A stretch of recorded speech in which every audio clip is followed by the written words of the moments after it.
अस्मदाचार्यपर्यन्तां वन्दे गुरुपरम्पराम्। नमो गोभ्यः श्रीमतीभ्यः सौरभेयीभ्य एव च। नमो ब्रह्मसुताभ्यश्च पवित्राभ्यो नमो नमः। नमस्तस्मै भगवते वासुदेवाय साक्षिणे य इदं कृपया कस्मै व्याचचक्षे मुमुक्षवे। योगीन्द्राय नमस्तस्मै शुकाय ब्रह्मरूपिणे। संसारसर्पदष्टं यो विष्णुरात्ममो।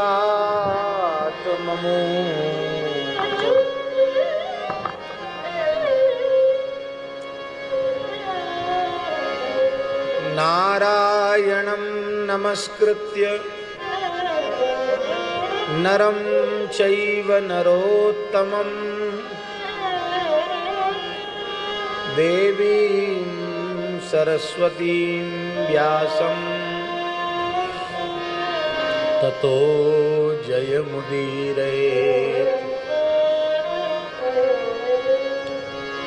भक्त भक्ति भगवंत गुरु चतुर नाम बपुएक। इनके पद वंदन किए नाशै विघ्न अनेक। बंदौ गुरुपद कंज कृपा सिंधु नर रूप हरि। महामोह तम पुंज जासु बचन रवि कर निकर। गोविंद जय जय गोपाल जय जय।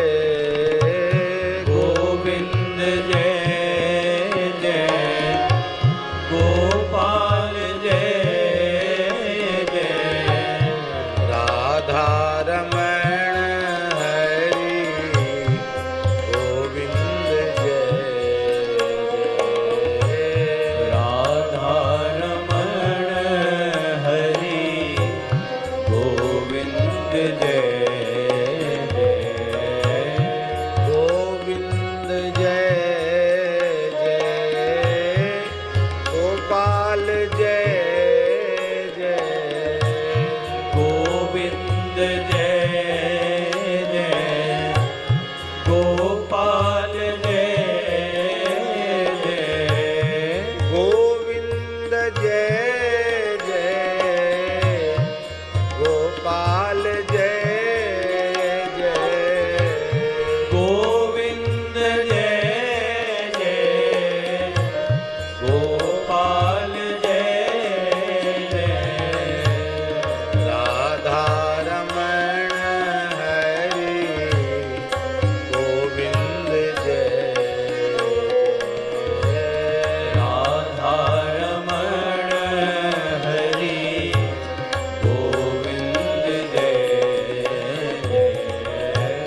श्री राम जय जय ऋषिकेश जय जय। श्री राम जय जय ऋषिकेश जय जय। श्री राम जय जय ऋषिकेश जय जय। श्री राम जय जय ऋषिकेश जय जय। सीतारमण राम रघुनाथ जय जय।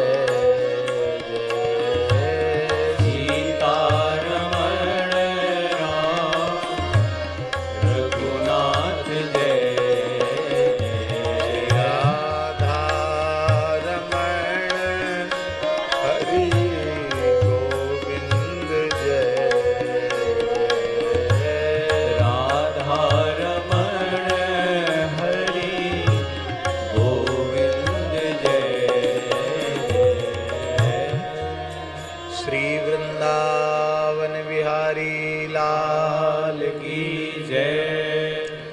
श्री मलुकपीठ बिहारिणी बिहारी जी महाराज की जय।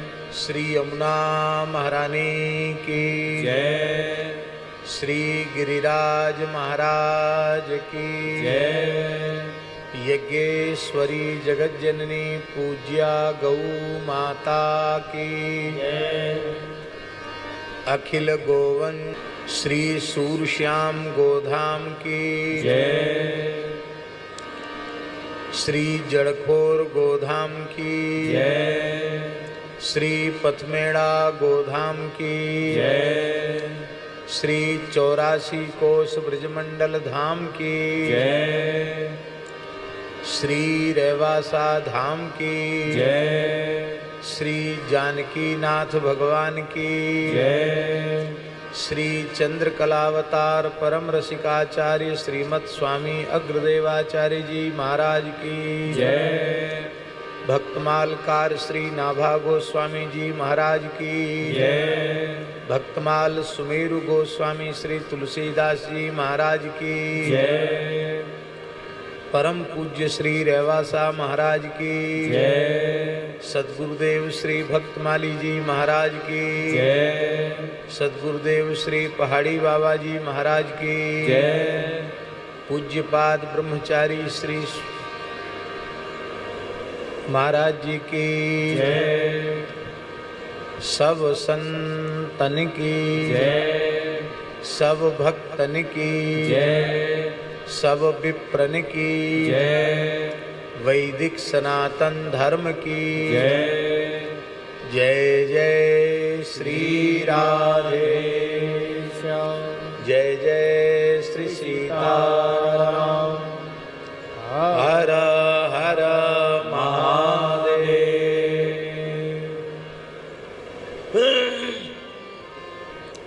निताई गौर हरि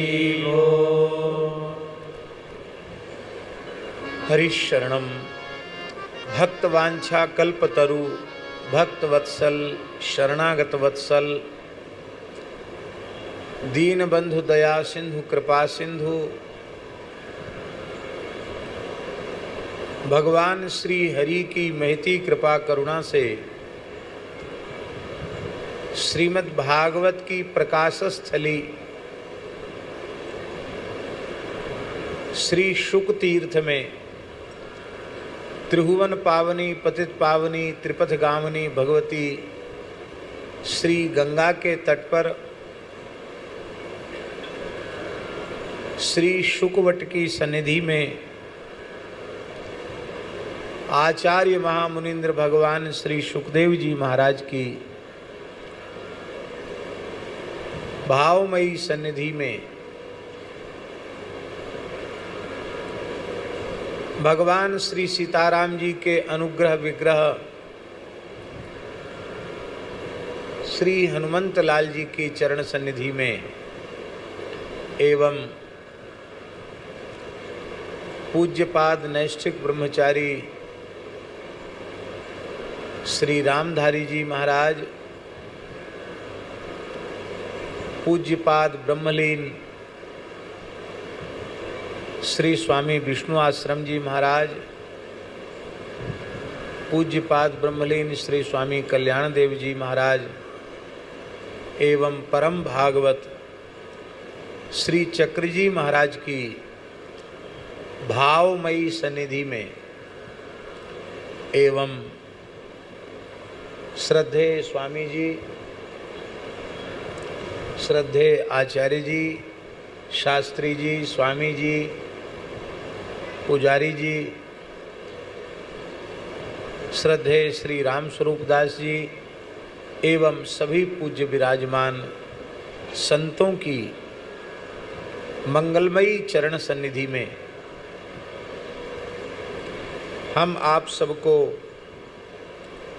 मानव जन्म का सर्वोत्कृष्ट फल सत्संग श्रीमद् भागवत की मंगलमयी कथा के माध्यम से सुलभ हो रहा है। कल भगवान के नामकरण संस्कार तक की लीला का स्मरण किया गया। अब आगे भगवान की लीलाओं का यथामति यथा समय स्मरण किया जा रहा है।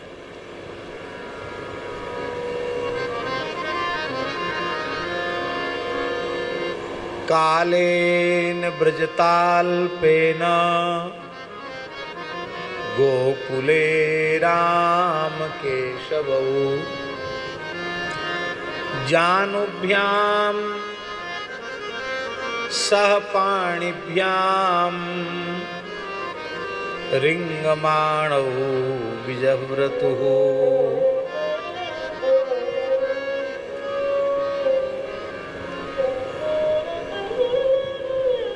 अत्यंत अल्प समय में ही श्री गोकुल में श्री बलराम जी एवं श्री कृष्ण जानुभ्याम सह पाणिभ्याम अपने घुटने और अपने हाथ इनके सहारे से खिसलने लगे, रेंगने लगे। रिंग माणव विजय ऋतु, घुटरुवन चलने लगे श्री ठाकुर जी। अब ठाकुर जी की कृष्ण बलदेव की घुटरुवन चलने की जो शैशव लीला की जो झांकी है, उस झांकी का दर्शन कर रहे हैं श्री सुखदेव जी। हम लोग भी उसका दर्शन करें। बड़े रसमय श्लोक हैं भागवत के। तावंग्रियुग्म मनुकृष्य सरीसृपन्तौ घोष प्रघोष रुचिरम ब्रज करदमेषु तन्नादहृष्ट मनुषा तन्नादहृष्ट मनसा वनुसृत्य लोकम मुग्ध प्रभीत वदुपेयतिरन्तु मात्रो तौ रामकृष्णौ अंग्रियुग्मौ अनुकृष्ट सरीसृपन्तौ। नंद बाबा का मणिमय प्रांगण है और उस मणिमय प्रांगण में अंग्रियुग्मौ अनुकृष्य अपने चरणों को सिकोड़ते हुए घुटरुवन चल रहे हैं दोनों लाल जी। और घुटरुवन चलने में उन दोनों के चरणों में जो विराजमान शोभायमान नूपुर हैं, उनकी ध्वनि प्रकट हो रही है,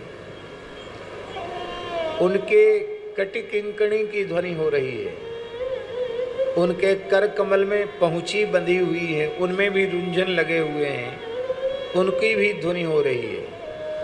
उनकी भुजाओं में बाजूबंद हैं, उनमें भी क्षुद्र घंटिकाएं स्वर्णमयी लगी हुई हैं, उनकी भी रुंझन हो रही है। और उनकी जो वेणी है उसमें भी रुंझन लगे हुए हैं। तो जब चलते हैं तो बड़ी मीठी मीठी आवाज होती है। घोष प्रघोष रुचिरम। रुचिरम इसलिए कहा कि त्रिभुवन के संगीत में उतना माधुर्य नहीं है जितना माधुर्य बालकृष्ण और श्री बलराम जी के आभूषणों से जो ध्वनि निकल रही है उसकी बड़ी विलक्षण मधुरिमा है। यहाँ मैया ने तो दोनों कृष्ण बलराम को खेल खिलौने के मध्य विराजमान किया है, पर ये घुटरुवन चलते चलते ब्रज करदमेषु। अब देखिए शास्त्री जी, करदमेषु कहने से ही अर्थ का अधिगम हो रहा था। ब्रज शब्द से करदम शब्द को विशेषित करने की क्या आवश्यकता पड़ गई? ब्रज में तो लीला हो ही रही है, ब्रज लीला ही है कि नहीं है? तो ब्रज करदमेषु कहने का अर्थ क्या है? यहां ब्रज शब्द का अर्थ ब्रजमंडल नहीं है, यहां ब्रज शब्द का अर्थ है गवांग गोष्ठे, ब्रज गवांग गोष्ठे, गायों के गोष्ठ के अर्थ में ब्रज शब्द प्रसिद्ध है।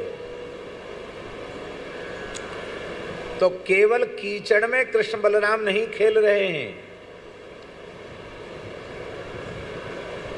तब कहां खेल रहे हैं? बोले कुछ पद्मा प्रजाति की गायें, जिनका गोष्ठ श्री नंद महल के भीतर ही है, उस पद्मा प्रजाति की गोष्ठ की गायों का गोबर गोमूत्र जिस मार्ग से होकर रज में मिलता है और वो सुंदर रज निर्मित हो गई है, कीच हो गई है, तो अर्थात गोमय गोमूत्र से मिश्रित जो ब्रज की कीचड़ है, उस कीचड़ में बालकृष्ण बलराम जी के सहित खेल रहे। तो यह अर्थ ब्रज शब्द को कहने से ही निकलेगा, ब्रज करदमेशु। आप लोग सोच रहे होंगे ये पद्मा प्रजाति की बात आपने कही है, ये क्या है? पुराणों में वर्णन है, अब तो गायों की बहुत सी प्रजातियां विलुप्त हो गई और जहां कहीं कुछ हैं भी वो विलुप्त होने के कगार पर हैं। संक्रमण, जिसे नस्ल संहार कहेंगे, वह इतनी तेजी से हो रहा है कि विशुद्धतम नस्ल मिलना भारत में मुश्किल हो रहा है।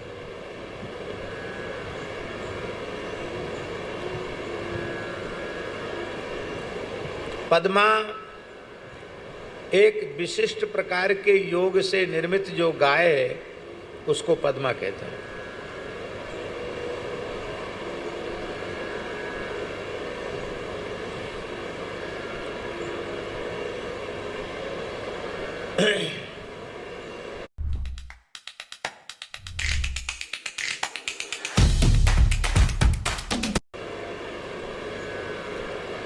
एक ही प्रजाति की विशुद्ध वेद लक्षणा 1,00,000 गाय, उनका दूध उनसे उत्पन्न उसी प्रजाति की सर्वोत्तम नस्ल की 10,000 बछड़ियों को वह दूध पिलाया जाए। कितने का? 1,00,000 का।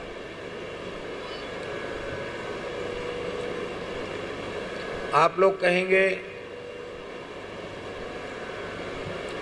कि वो कैसे पचाएंगी? ये आप लोग सोच सकते हैं।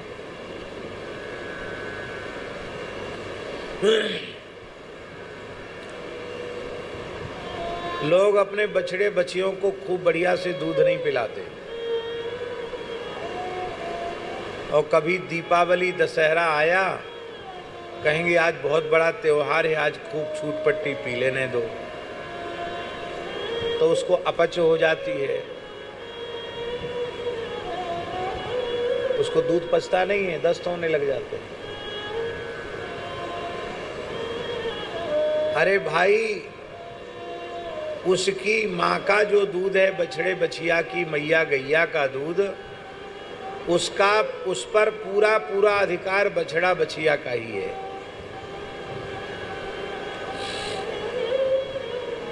वो दूध उसके लिए ही है।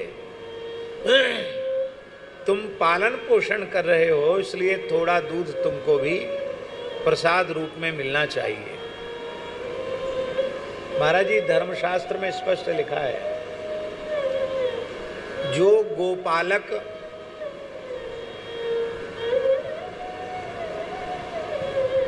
गाय के 2 थन से अधिक दूध दूहता है, राजा का कर्तव्य है उस गोपालक को चिन्हित करे और उसके दोनों अंगूठे काट ले।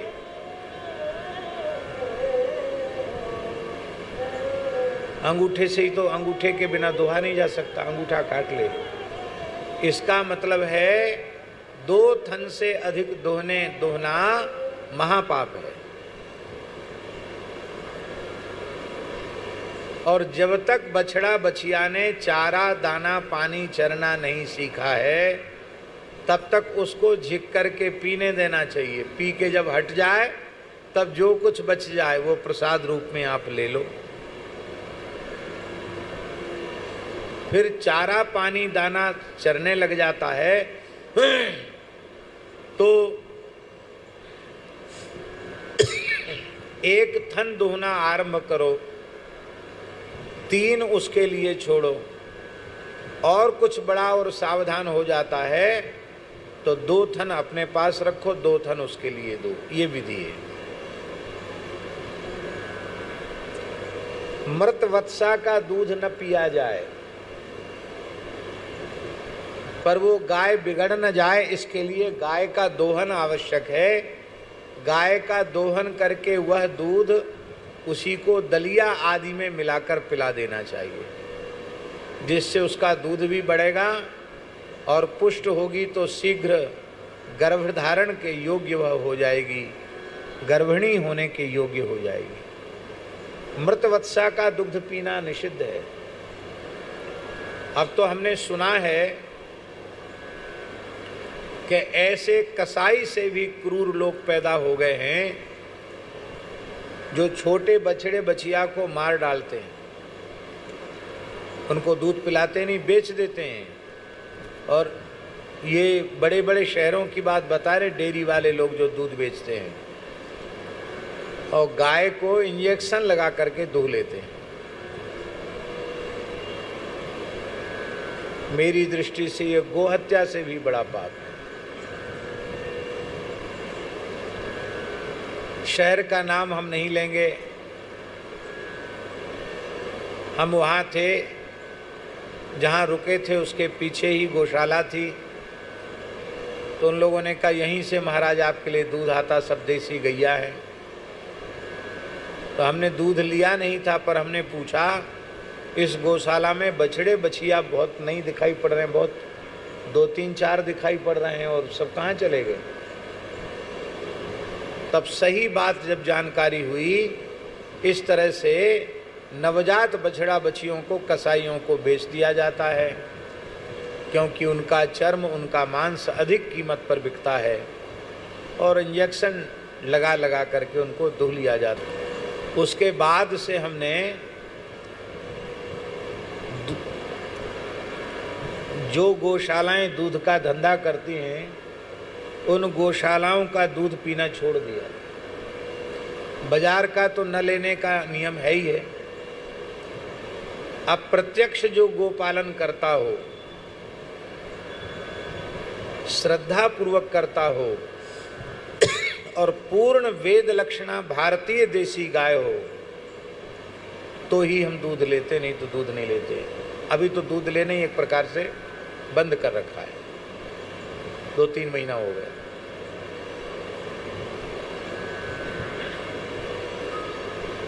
बड़ी विचित्र स्थिति है।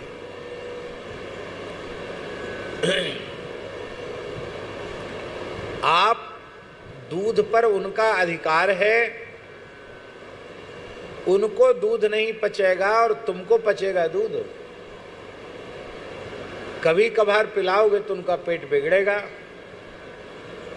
और खूब झिक के पिलाओ, फिर देखो। हमारे मलुक पीठ में जो लोग बछड़ा बछिया हैं, वो मैदान में खुल जाएं तो आप उनको पकड़ नहीं सकते हैं। इसलिए नहीं पकड़ सकते हैं कि उनको खूब तृप्त होकर दूध पिलाया जाता है। दूध बेचना तो है नहीं। जो दूध है वो ठाकुर जी की सेवा, ब्राह्मणों की, संतों की सेवा के लिए है। एक बूंद भी उसमें से बिक्री तो करना नहीं है।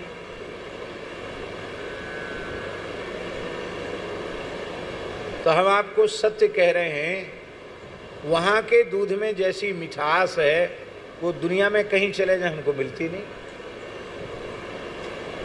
क्योंकि गाय जितनी आह्लादित और प्रसन्न होकर दुग्ध देंगी, उनके दूध में उतनी अधिक सात्विकता होगी, उतना अधिक स्वाद होगा।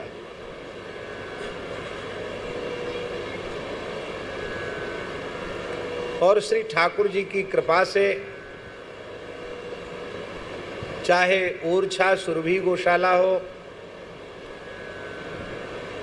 अथवा वृंदावन की मलुक पीठ की गौशाला हो अथवा सूरश्याम गौशाला हो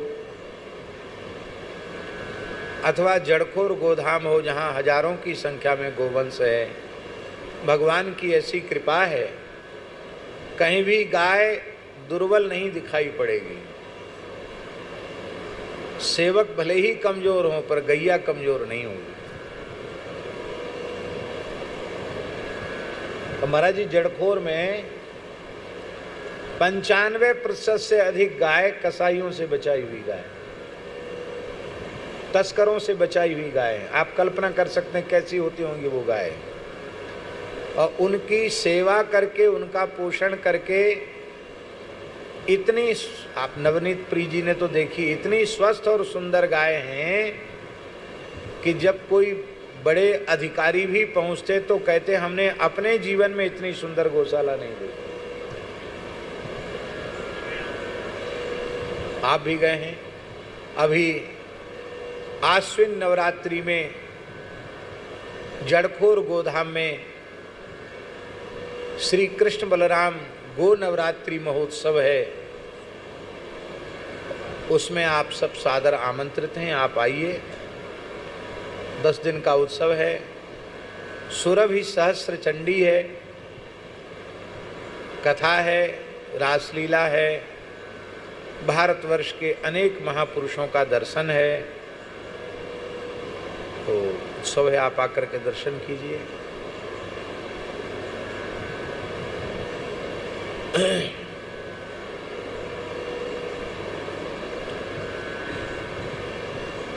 गोवंश सुखी रहेगा तो सब कुछ बढ़िया रहेगा।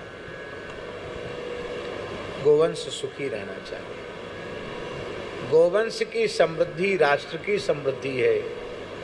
गोवंश के सुखी होने से संपूर्ण राष्ट्र सुखी होगा।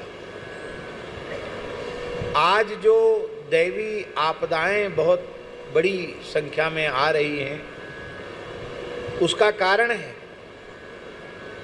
गोवंश का तिरस्कार, गोवंश की उपेक्षा, गोवंश के प्रति जो अपराध बन रहे हैं, उसी के कारण ये भयंकर दैवी आपदाएं पूरे संसार पर आ रही हैं।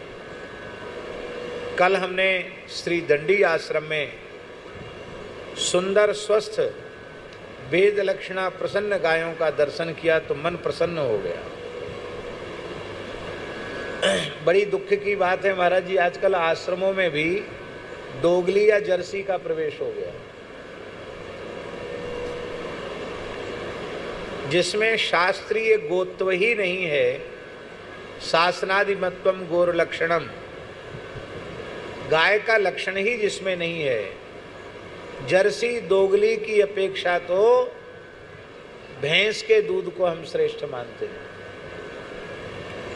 यद्यपि हम भैंस का दूध पीते नहीं, न भैंस का दूध पीने का या भैंस पालने का समर्थन कर रहे हैं, लेकिन जर्सी दोगली की अपेक्षा उसका दूध